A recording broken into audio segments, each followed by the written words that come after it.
बात बहुत ही पुरानी है। जसवंत नगर राज्य में एक गरीब किसान केशव रहता था। बड़ी ही मनौती करने के बाद उसके यहाँ एक पुत्र का जन्म हुआ। उसने अपने पुत्र का नाम चंद्रक रखा। चंद्रक धीरे धीरे बड़ा होने लगा। स्वभाव से चंद्रक बड़ा ही नटखट बालक था। वह अक्सर अपनी उम्र के बच्चों के साथ लड़ाई झगड़ा करता रहता। जब भी केशव चंद्रक से कहता, अरे चंद्रक, अरे बेटा, तू हमेशा झगड़े और मारपीट में ही समय बिताता है।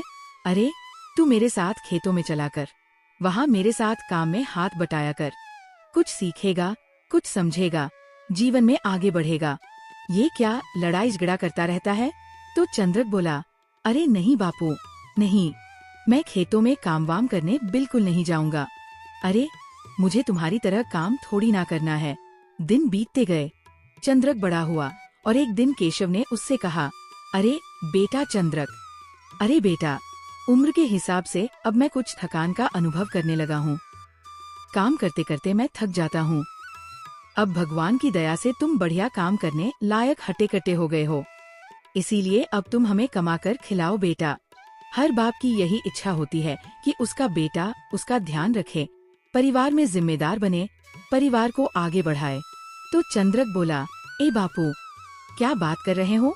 अरे तुमने मुझे इतने दिनों तक खिलाया पिलाया है, तो सीधी सी बात है, कुछ दिन और खिलाओ पिलाओगे तो क्या हो जाएगा? ये सुनकर केशव चुप हो गया और पहले की तरह ही अपने काम में जुट गया। कुछ दिनों बाद केशव ने फिर से अपने बेटे से कहा, अरे चंद्रक, अरे बेटा, अब मुझसे पहले जैसा काम नहीं होता। अरे मैं बूढ़ा हो चला हूँ, लगता है कि थोड़े दिन ही जीवित रह पाऊंगा। तो चंद्रक बोला, अरे बापू, अभी क्या इतनी जल्दी पड़ी है? अरे जरा मेरी दाढ़ी मुझे तो निकलने दो। अरे इतनी जल्दी भगवान के पास जाकर क्या करोगे? अभी बहुत जियोगे, चिंता ना करो। जब मेरी दाढ़ी मुझ निकल आएगी ना, तब मैं जरूर तुम्हारे लिए कुछ कामकाज करूंगा। आखिर मेरी भी तो कोई जिम्मेदारी बनेगी। चंद्रक पर कोई असर नहीं पड़ा। वह अपने साथियों के साथ सारा दिन मटर गश्ती करता रहता। इसी तरह कुछ वर्ष और बीत गए। एक दिन केशव ने अपने बेटे से कहा, बेटा, ए बेटा, अब तो तुम्हारी दाढ़ी मुझे भी उगाई है। अरे अब तो कुछ काम धाम कर लो बेटा। अब तो देखो, मैं सचमुच में बूढ़ा हो गया हूँ। अरे मुझसे नहीं चला जाता है भाई, क्या करूँ मैं? तो चंद्रक बोला, ए बापू, क्या बातें करते हो? अरे तुम दोनों मेरे माता पिता हो, तुमने मुझे पैदा किया है, तो मुझे जीवन भर खिलाना तुम्हारा फर्ज है। अरे भाई, अपने फर्ज को निभाओ। ये क्या बूढ़ा हो गया करते रहते हो? देखो सीधी सी बात है, मैं तो कोई कामकाज नहीं करूँगा, तुम्हारा फर्ज निभाओ। और वह झोपड़ी से बाहर निकल गया। तब केशव ने अपनी पत्नी से सारी बात बताई। तो अपनी पत्नी के कहने पर केशव ने राजा को शिकायत करने की सोची। उसी दिन केशव जसवंत नगर के राजा मालकेत के दरबार में पहुंचा। महाराज की जय हो, महाराज की जय हो। दुहाई है महाराज, दुहाई है, मेरा न्याय कीजिए महाराज, मेरा न्याय कीजिए। तो महाराज बोले, कहो तुम्हें क्या कष्ट है? महाराज, महाराज, मेरा एक ही पुत्र है जिसका नाम चंद्रक है। इस आस में कि बड़ा होकर वो मेरा बुढ़ापे का सहारा बनेगा।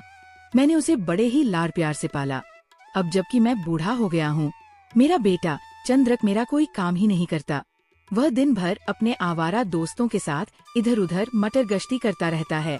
मेरे समझाने पर वो कहता है कि वो जीवन भर कोई काम नहीं करेगा।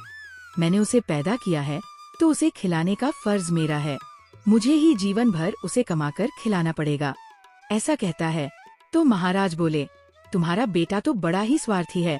कोई बात नहीं, कोई बात नहीं, मैं उसे सबक जरूर सिखाऊंगा। सैनिकों, इसी समय जाओ और चंद्रक को हमारे सामने पेश करो। सैनिकों ने बिल्कुल भी देर नहीं लगाई और शीघ्र ही वे चंद्रक को लेकर महाराज के सामने उपस्थित हो गए। महाराज बोले, चंद्रक, क्या ये तेरा पिता है? चंद्रक बोला, हाँ महाराज, ये मेरा ही बापू है। महाराज बोले, तो क्यों रे चंद्रक, तू इतना जवान और हटा कट्टा है, फिर भी कामकाज क्यों नहीं करता? अपने बूढ़े माँ बाप को कमाकर क्यों नहीं खिलाता पिलाता? क्यों उनसे काम कराता है? तो चंद्रक बोला, महाराज, मैं काम करूँ भी तो भला क्या करूँ?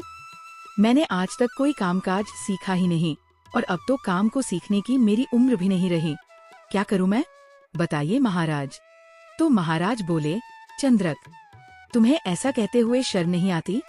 तुम जो कुछ मर्जी करो, चाहे चोरी करो, डाका डालो, ये तुम्हारी मर्जी है, परंतु तुम्हें अपने बूढ़े माँ बाप को खिलाना पिलाना ही पड़ेगा, उनका ध्यान रखना ही पड़ेगा।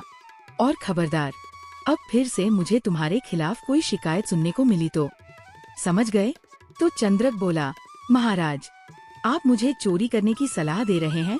महाराज बोले, अरे मूर्ख, तेरे बस का तो वो काम है भी नहीं। चोरी करने में भी दिमाग का प्रयोग करना पड़ता है, मेहनत करनी पड़ती है, बैठे बैठे चोरी नहीं हो जाती है। तुम जैसे निठल्ले और कामचोरों के बस का ये काम है ही नहीं। अरे, तेरे जैसे पुत्र का पिता होने से तो अच्छा है कि आदमी बिना पुत्र के निपुत्र ही रहे। चंद्रक, तू मानव जीवन पर एक कलंक है। चंद्रक मन ही मन सोच रहा था, हाँ, भरे दरबार में मेरा इतना अपमान, ये राजा अपने आप को समझता क्या है? इसके बाद जब दोनों पिता पुत्र राज दरबार से बाहर आए, तब पिता ने कहा, चलो चंद्रक, घर चलो बेटा। तो चंद्रक बोला, नहीं बापू, बस बहुत हो गया, अब मैं घर नहीं जाऊंगा। आज से तुम मेरे लिए मर गए और मैं तुम्हारे लिए मर गया। और ऐसा कहकर चंद्रक घर छोड़कर चला गया।